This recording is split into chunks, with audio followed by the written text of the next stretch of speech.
It's not easy being a superhero.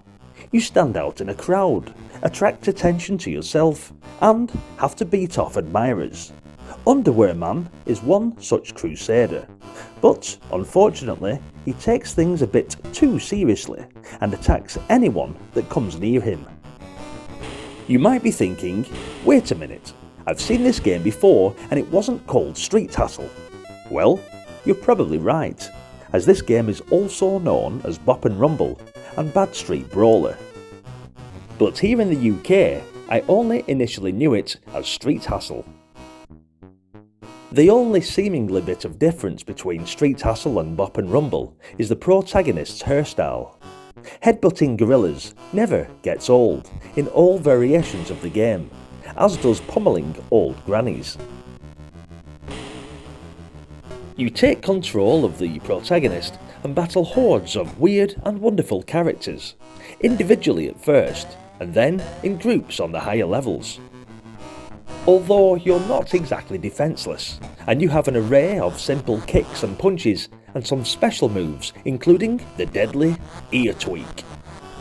At the top of the screen there are two energy bars.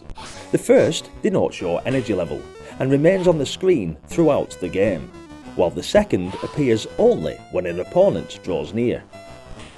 As the combat ensues, both bars diminish according to contact made between the two parties, and should your energy disappear completely, you will lose one of your 5 lives, depicted as green bars in the top left-hand side of the screen. Lost energy can be replenished if you catch the winged hearts that are periodically released by a small fellow in a trench coat, just to add to the randomness of it all. It's an even wackier game for the Commodore Amiga, and has some really zany thumping music to accompany the zany style of game that it is.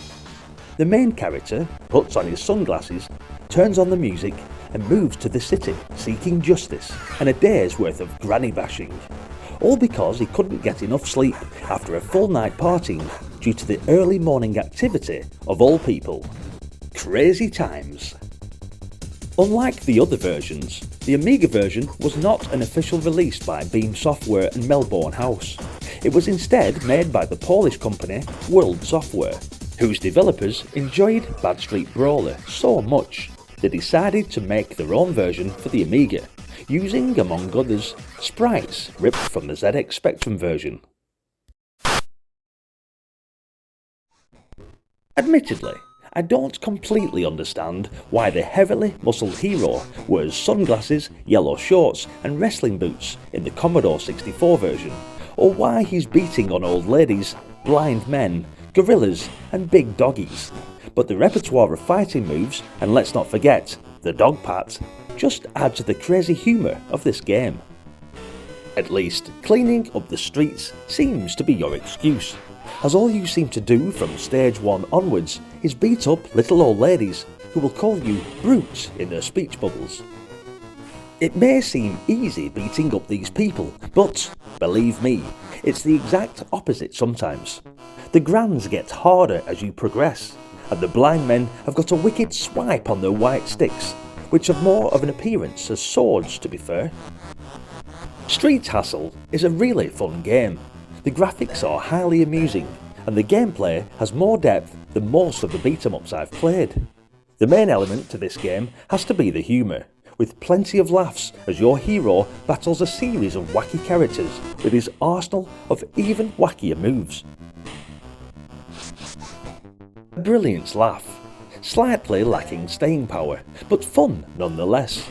But now you've seen this video, I'm positive that you'll give it a whirl anyway, just to say that you've played it, because you should definitely play it at least once. Thanks for watching the video, guys. Please hit the like button and don't forget to leave a comment to let me know what you thought of this game. Also, if you're enjoying the nostalgia, then please consider subscribing to the channel.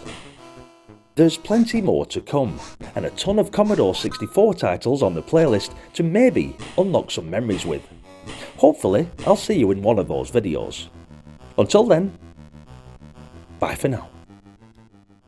Giving a huge super shout out and thanks to my latest Patreons for helping to support the channel. It means so much to me that you're willing to back what I do. Stay retro.